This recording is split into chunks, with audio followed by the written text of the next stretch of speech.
Students, आज की इस वीडियो में हम बात करने वाले हैं रसशास्त्र के सिंगल हर्बल ड्रग के गैरिक की, जो कि इसका लास्ट फॉर्मूलेशन है।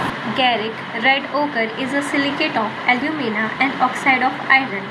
इन Ayurveda it is classified under upras, याद रखेंगे, and is prized for its cooling, sheet effect and pitta balancing property. अगर हम इसे गंधक के साथ कंपेयर करें तो गंधक उष्ण था और पित्त को बढ़ाने वाला था, वहीं पर गैरिक शीत है और पित्त को बैलेंस करता है, शमन करता है।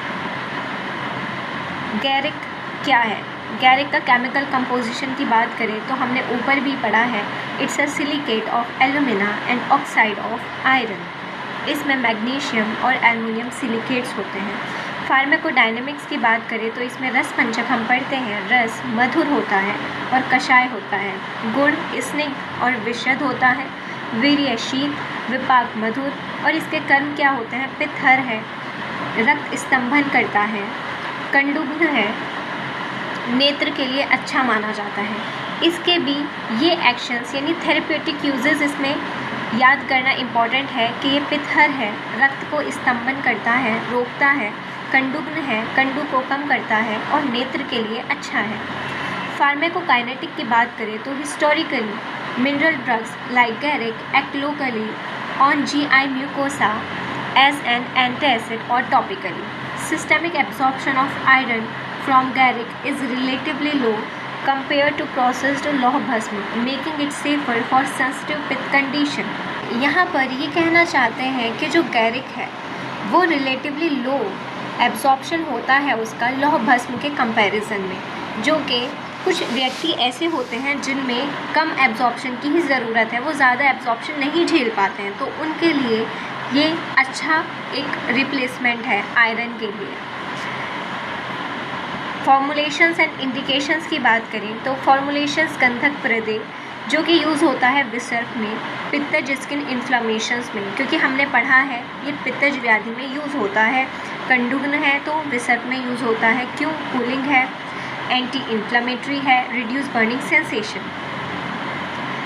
लघु सूत शेखर रस इम्पॉर्टेंट है, अम्लपित्त में यूज़ होता है, छर्दी में यूज़ होता है, हेडेक में यूज़ होता है, स्टोमेटाइटिस में यूज़ होता है। गैरिक आदि है मलहर, मलहर किस में यूज़ होएगा? दग्धवर्ण, बॉयल्स, क्रैक्ड स्किन, जैसे कि वो वाला यूज़ हो रहा था फंगल इन्फेक्शंस में, क्रैक्ड हील्स में, तो ये भी उसी तरह क्रैक्ड स्किन में यूज़ होता है। गैरिक आदि गुटिका अंजन, अंजन है तो नेत्र में यूज़ होगा, नेत्र अभिष्यंदन, रेडनेस और इचिंग इन आइज़, ठीक है। इन्फ्लामेशन के साइंस में यूज़ होता है, अगर नेत्र में इन्फ्लामेशन के साइंस है, अभिष्यंदी है, रेडनेस है, इचिंग है, तो उसमें यूज़ होता है, क्योंकि अंजन है तो याद आ जाएगा कि नेत्र के लिए है, ठीक है। गंधक रस क्रिया की बात करें तो मुख रोग, देखो रस इस जिह्वा, ऐसे याद करोगे, जिह्वा ग्रहण करती है ना रस को कौन ग्रहण करता है? जिह्वा, तो इसलिए इसमें क्या होगा? मुख रोग होगा। ये बहुत इंपॉर्टेंट है याद करना। ऑल्सो गैरिक बहुत कम इम्पॉर्टेंट है एग्ज़ाम पॉइंट ऑफ व्यू से, क्योंकि जो हमारा गुडूची है, आंवला की है, ये बहुत ज़्यादा इम्पॉर्टेंट है। अगर उससे थोड़ा नीचे आए तो फिर आता है आपका भल्ला तक, वो भी इम्पॉर्टेंट है। तो गैरिक कंपैरेटिवली कम इम्पॉर्टेंट है, तो गंधक रस क्रिया भी इसमें ज़्यादा इम्पॉर्टेंट है, जो कि यूज़ होता है मुख रोग में। गैरिक रस क्रिया है, मुख रोग में यूज़ होता है और थ्रोट इन्फेक्शन में यूज़ होता है, ओरल अल्सर्स, ठीक है। वर्णकर लेप में यूज़ होता है, यानी वर्ण मीन्स जो हमारा स्किन का कॉम्प्लेक्शन होता है, तो स्किन डिस्कलरेशन में यानी वैवर्णीय में और हाइपरपिगमेंटेशन में यूज़ होता है। क्लिनिकल एडमिनिस्ट्रेशन डिटेल्स, मात्रा और सेवन काल क्या है? इंटरनल यानी लघु सूत शेखर रस की मात्रा कितनी होती है? 2 से 4 रत्ती। कितनी होती है? 2 से 4 रत्ती। सेवन काल यूजुअली अधोभक्त यानी after meals for digestive issues, और समकाल, ठीक है, साथ साथ। एक्सटर्नल अप्लाई करेंगे थिकनेस ऑफ स्किन और इज डायरेक्टेड, जैसे कि कहा गया है, आपको निर्देश दिया गया है, उसी हिसाब से एक्सटर्नली मात्रा आप डिसाइड कर सकते हैं। अनुपान इंटरनल और एक्सटर्नल के लिए वाटर, हनी, मिल्क पता ही है, external ghee, coconut oil, rose water depending on the formulation base. ठीक है। अवस्था अनुसार यूज़ क्या होता है? Acute phase, chronic phase. Used as per day in inflammatory stages of fissure to prevent spreading. Chronic phase as a मलहर to skin, ये इतना इम्पॉर्टेंट तो नहीं है, आप ऊपर वाले याद कर लीजिएगा, वो काफ़ी है। पथ्य, अपथ्य एंड सेफ्टी। पथ्य क्या होता है? ग्रीन वेजिटेबल्स खाओ, अनार खाओ, मूंग की दाल, घी, बिटर गार्ड, करेला। अपथ्य, excessive spicy food, alcohol, fermented foods, direct sun exposure.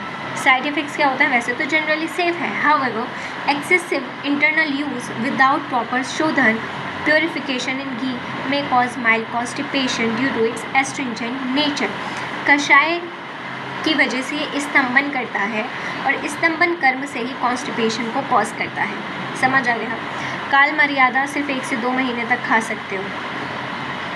Research update लघु सूतशेखर रस के लिए है जो दाह और अम्ल उद्गार को कम करता है, क्योंकि ये पित्त का शमन करता है तो दाह को और अम्ल उद्गार को कम करता है। हीलिंग में क्या काम करता है? मलहर इंडिकेट करते हैं आयरन ऑक्साइड को कि वो अच्छे से हमारा जो बैरियर है स्किन का उसे अच्छे से प्रोटेक्ट करता है। ठीक है। अब ऑक्यूलर सेफ्टी। ऑक्यूलर मतलब आँखों के लिए क्या कह रहे हैं कि गुटिका अंजन has been studied for its bacteriostatic, यानी बैक्टीस्टैटिक। देखो, एक होता है बैक्टीरियोसाइड, एक होता है बैक्टीरियोसाइड, एक होता है बैक्टीरियोस्टैटिक। बैक्टीरियोसाइड, साइड का मतलब होता है किल करना, स्टैटिक का मतलब होता है उसकी ग्रोथ को रोक देना, उसकी ग्रोथ ना होने देना। तो ये बोल रहे हैं कि गुटिका अंजन has been studied for its bacteriostatic, यानी बैक्टीरिया की ग्रोथ को रोकता है, बैक्टीरिया को मारता नहीं है। Against common pathogen causing conjunctivitis and, जो नेत्र रोग कॉज करते हैं। इम्पॉर्टेंट नोट, गैरिक मस्ट अंडरगो शोधन बिफोर यूज़। बिल्कुल सही बात है। The traditional method involve roasting in cow ghee, cow ghee यानी गोघृत में भर्जन करना, यानी गोघृत में गैरिक का भर्जन करना, इससे ये शुद्ध हो जाता है। ठीक है। और इससे क्या होता है?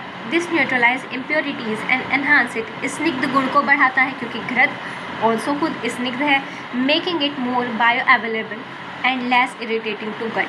अगर हम उसे घी या फिर किसी भी स्नेह के साथ लेते हैं तो हमें पता ही है जीआईटी पर उसका जो इरिटेबल इफ़ेक्ट होता है वो कम हो जाता है, इरिटेटिंग इफ़ेक्ट कम हो जाता है। इसीलिए मोस्टली जो भी हमारी ऐसी मेडिसिन होती हैं जो जीआईटी को इरिटेट करती हैं उन्हें हम घी के साथ लेते हैं।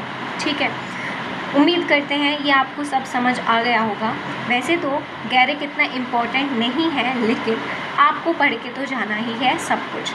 अगर आपको इसके नोट्स चाहिए तो आपको हमारे टेलीग्राम चैनल पर मिल जाएंगे। और इस वीडियो को लाइक करें, चैनल को सब्सक्राइब करें और इस वीडियो को अपने फ्रेंड्स तक शेयर करें ताकि उन्हें भी इजी लैंग्वेज में सब कुछ समझ आ जाए और रसशास्त्र भारी ना लगे। Thank you.